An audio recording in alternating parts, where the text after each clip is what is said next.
Les vraies voix, Frédéric Brindel.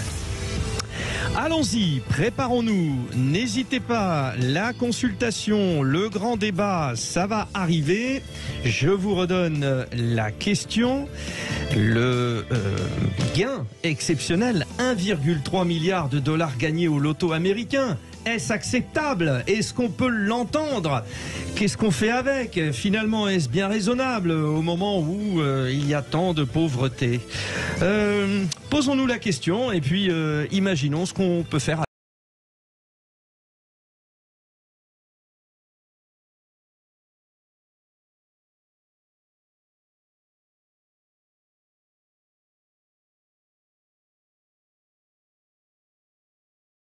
Un milliard, je rêve d'acheter de quoi rendre heureux tous ceux qui le méritent.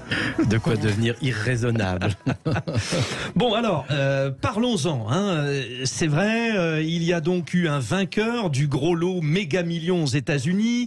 Un habitant de l'Illinois a remporté 1,33 milliard de dollars. C'était vendredi dernier. Le gagnant touchera la totalité de la somme, soit 1,337 milliards, étalé sur 30 ans, ou soit 780 millions s'il veut tout de suite. Alors évidemment, vous me voyez venir, à la Oukili, vous prenez sur 30 ans ou tout de suite?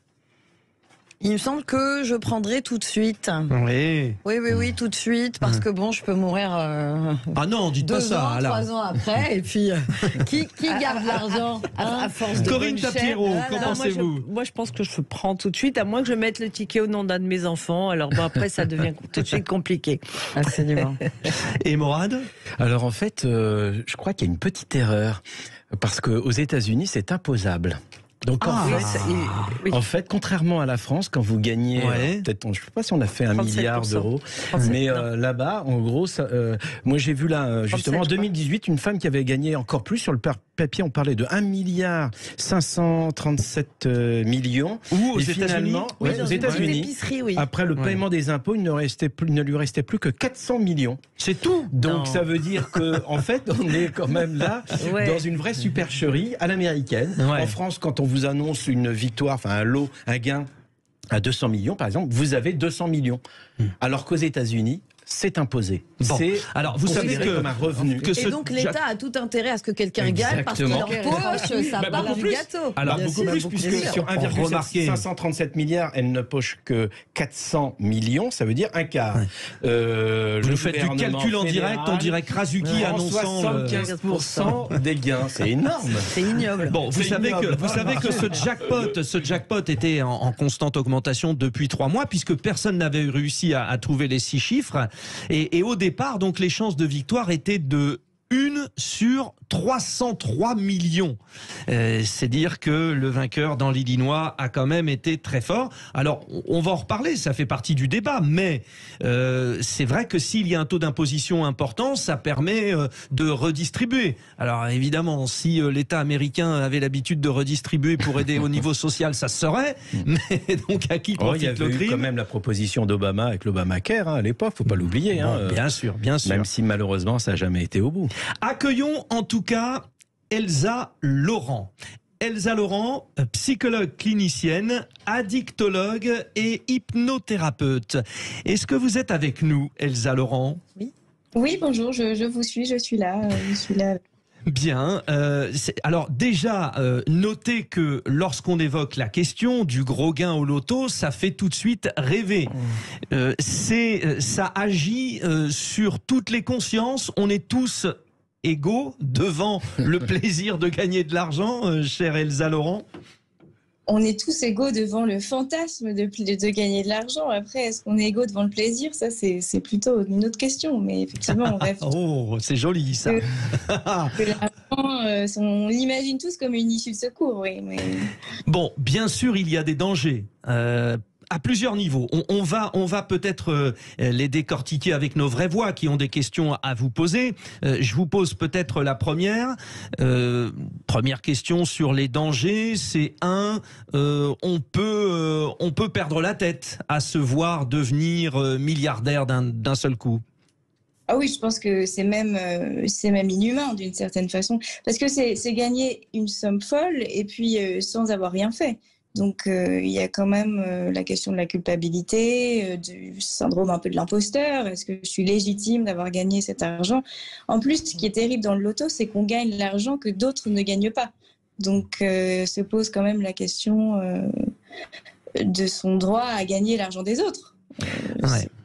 Alors très intéressant, hein. Corinne Tapiro, à vous pour alors peut-être un premier constat, mais aussi une question pour Elsa Laurent, psychologue clinicienne. Moi, je suis pas certaine qu'il y ait une culpabilité. D'abord parce que c'est le jeu, hein. On sait que c'est une redistribution, donc je pense que les gens, lorsqu'ils jouent, ils sont pleinement conscients. Je veux dire, on peut pas considérer que c'est normal de jouer pour que ça soit redistribué, et quand on est soi-même le récipiendaire de cette redistribution, en ressentir une culpabilité. Oui, mais ça, c'est vous qui le dites en n'ayant jamais gagné. Ça, je vous fais pas dire. C'est là quel problème, chère Corinne. Et d'ailleurs, pour la petite anecdote, j'ai un de mes neveux, un jour, j'ai dit, si, moi je voudrais bien, me dire, pour la nouvelle année, qu'est-ce que tu dis? Je voudrais bien gagner une grosse cagnotte à l'euro-million. Il me dit, ah, mais je te souhaiterais jamais ça, c'est une épreuve. Je lui dis, écoute-moi bien, cette épreuve-là, je la connais pas. Je veux bien la tenter. Non, mais il n'a pas complètement tort. D'abord, a priori, même si votre neveu gagnait, en gros, aujourd'hui, le loto lui dirait surtout ne le dis à personne. Dans ton entourage, etc.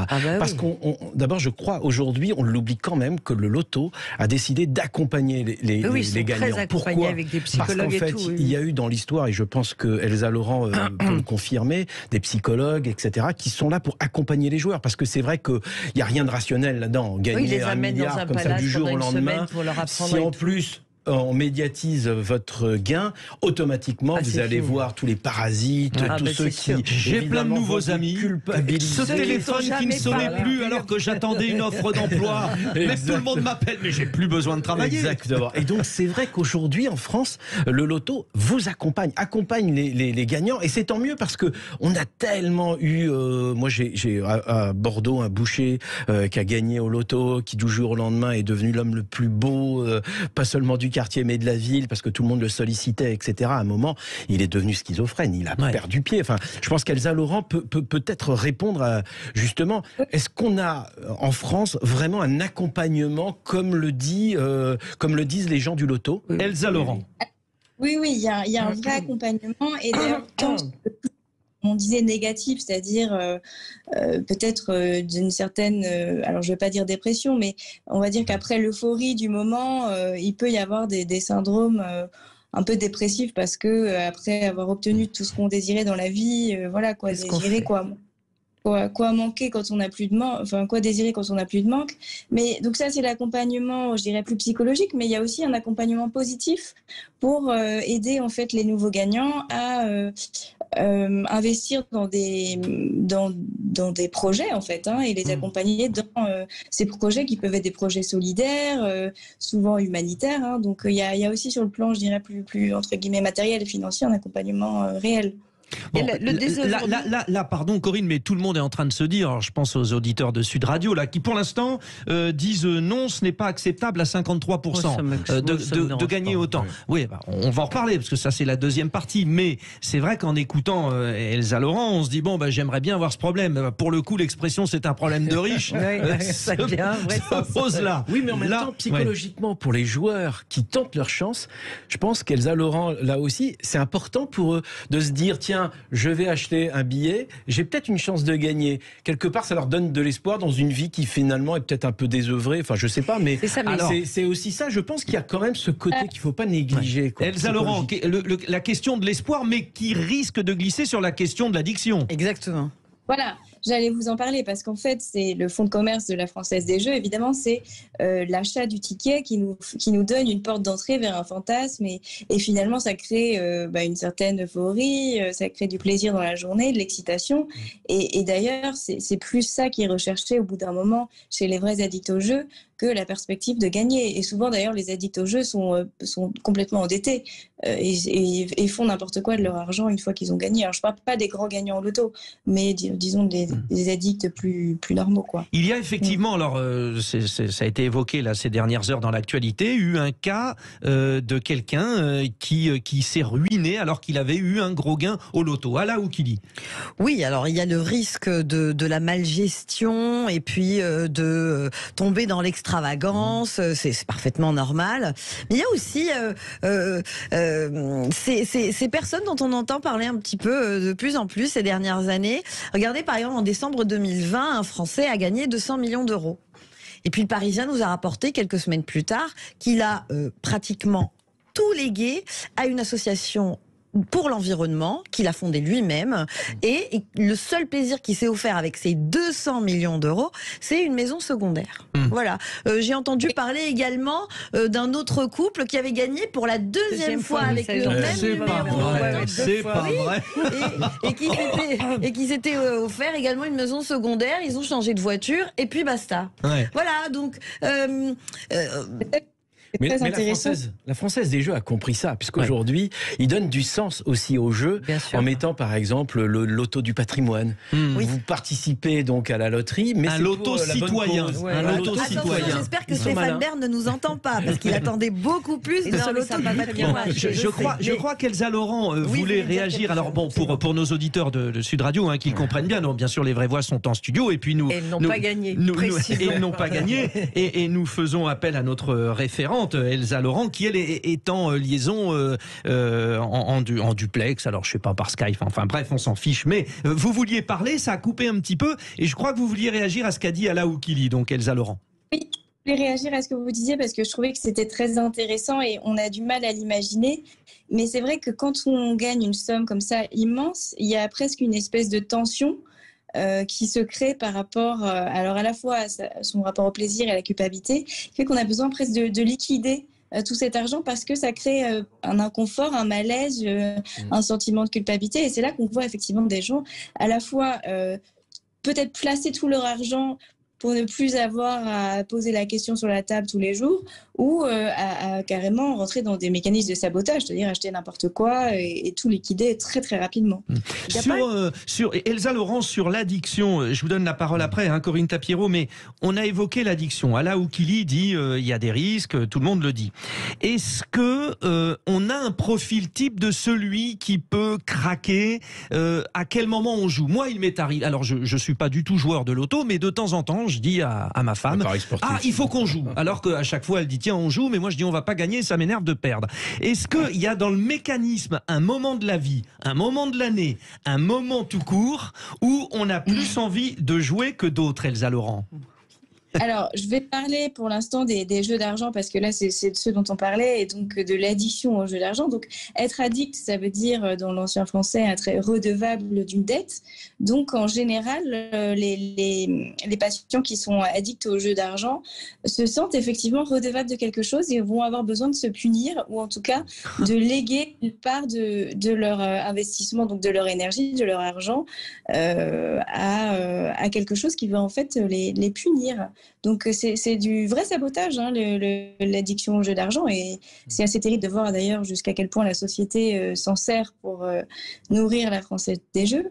Mais il y a une culpabilité profonde qui fait qu'on a besoin de se punir et donc de liquider tout son potentiel. Ça s'apparente à du masochisme alors, non? À de la mutilation même. Oui.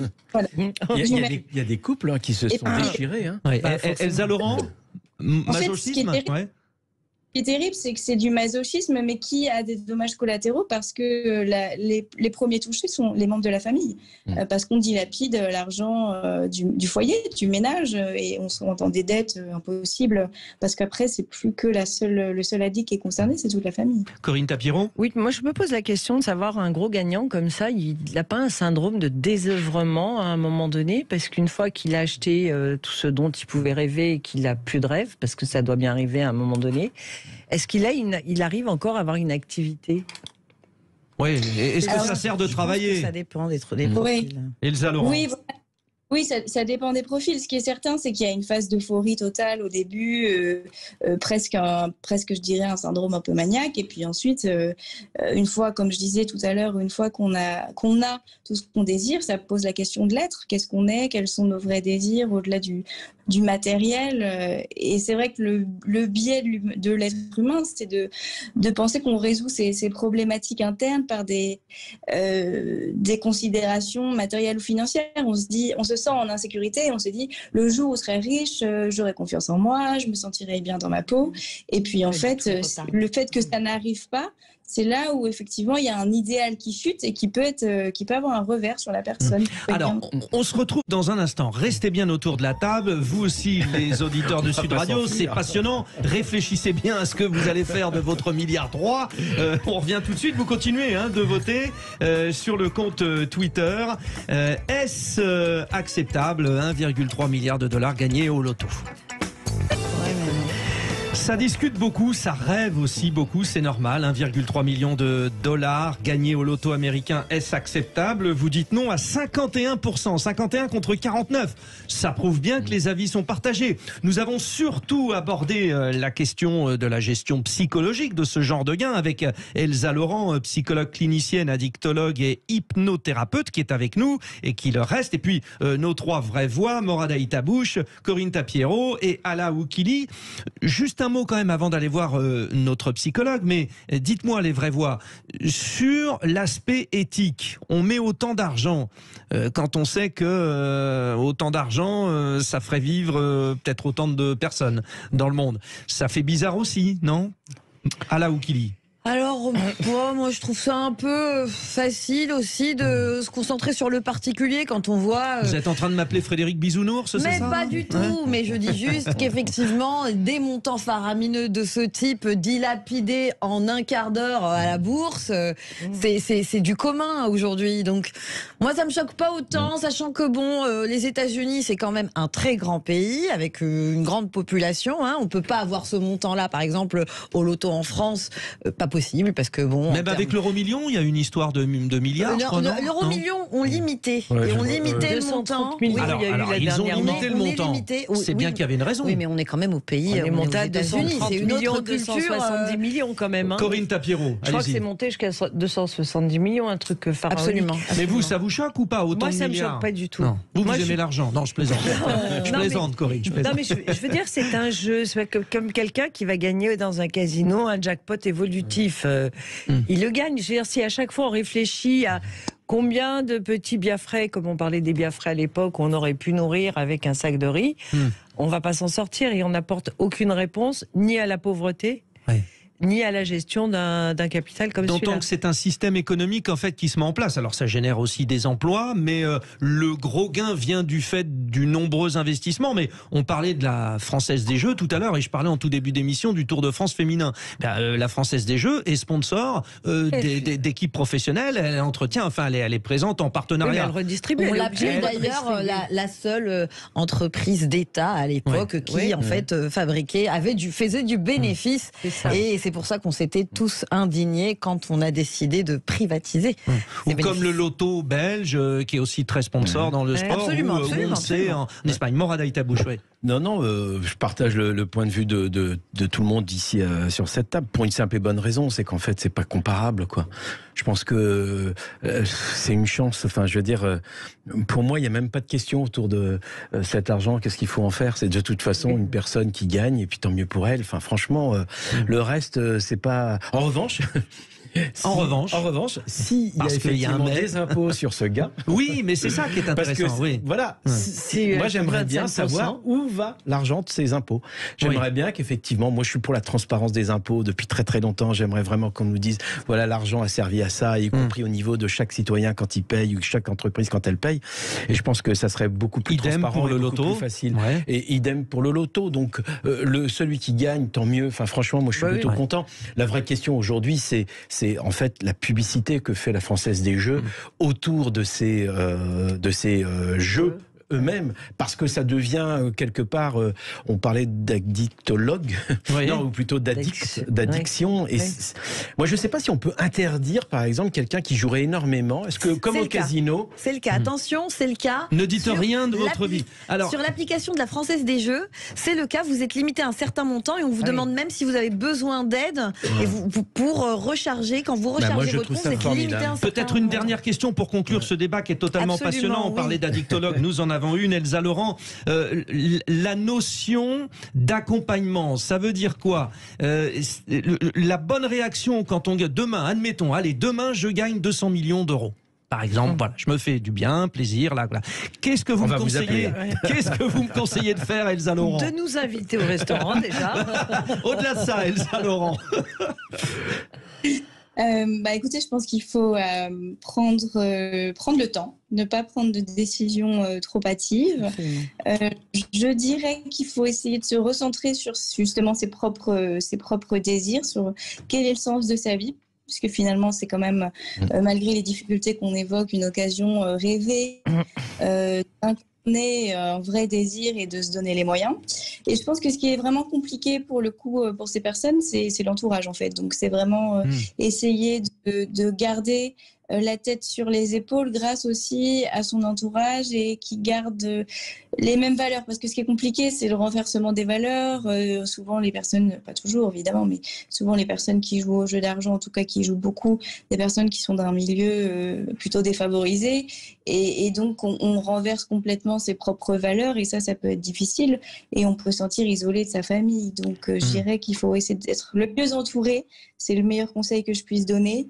Et de garder son espace, je dirais, personnel, son espace de centrage.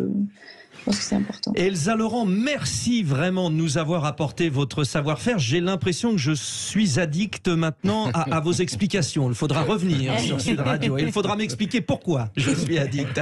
Bon, on va essayer de comprendre justement comment, face au jeu, nos trois vraies voix réagissent, parce que c'est le fameux jeu maintenant de l'actualité. La seule différence, et je suis désolé, chers amis autour de cette table, c'est qu'il n'y a pas d'argent à gagner. Mais on va jouer avec nos auditeurs et on va essayer de trouver les bonnes réponses. Allez, on s'en